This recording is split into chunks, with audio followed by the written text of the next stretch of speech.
नमस्कार मित्रांनो, लग्नानंतर होईलच प्रेम मालिकेमध्ये 16 ऑगस्टला खूपच मोठ्या सत्याचा खुलासा होऊन कथानकामध्ये पुन्हा एकदा थरारक असा ट्विस्ट आपल्याला पाहायला मिळणार आहे। तर आता काव्याचे डोळे जेवणाचा कार्यक्रम सुरू असतानाच रम्या अचानकपणे सर्वांसमोर नंदिनीचे मेडिकल रिपोर्ट दाखवत म्हणते की नंदिनी प्रेग्नेंट नसल्याचा खूप मोठा पुरावा माझ्याकडे आहे असं दावा ती करते। हे पाहून घरातली सगळ्यांनाच खूप मोठा आश्चर्याचा धक्का बसतो। यावर जीवाही रम्यावर प्रचंड संतापून हे सगळं खोटं असल्याचं ठामपणे सांगतो आणि नंदिनी सुद्धा अगदी भावुकपणे सगळ्यांसमोर स्वतःचं म्हणणं मांडण्याचा प्रयत्न करत असते।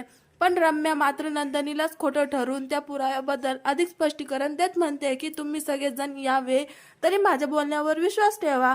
मी खरंच सांगते की नंदिनी प्रेग्नेंट नसून ती आपल्या सर्वांना खूप मोठा विश्वासघात करते। पण नेहमीप्रमाणे रम्याच्या बोलण्यावर कोणीच विश्वास करत नसतो। त्यामुळे आता मात्र रम्या आर्याकडे पाहून म्हणते की आर्य, तू तर एक डॉक्टर आहेस ना, मग तू आताच्या आता लगेच सर्वांसमोर नंदिनीचे चेकअप करून सांग की ही प्रेग्नेंट नसून ती सगळ्यांनाच खूप मोठा विश्वासघात करत आहे। तर आता इकडे काव्याला सुद्धा रम्याचं नंदिनी सोबतचं हे असलं वागणं आवडलेलं नसतं। पण अखेरीस आर्या ही सगळी परिस्थिती व्यवस्थितपणे हाताळून नंदिनीची तपासणी करते। ती खरंच प्रेग्नंट असून ह्या मूर्ख रम्याने खोटीची कागदपत्रे दाखवली असल्याचे खात्रीपूर्वक सांगते। त्यामुळे मित्रांनो, आता मालिकेच्या पुढील कथानकामध्ये खूप मोठा सस्पेन्स सुरू झाल्याचं आपल्याला पाहायला मिळणार आहे।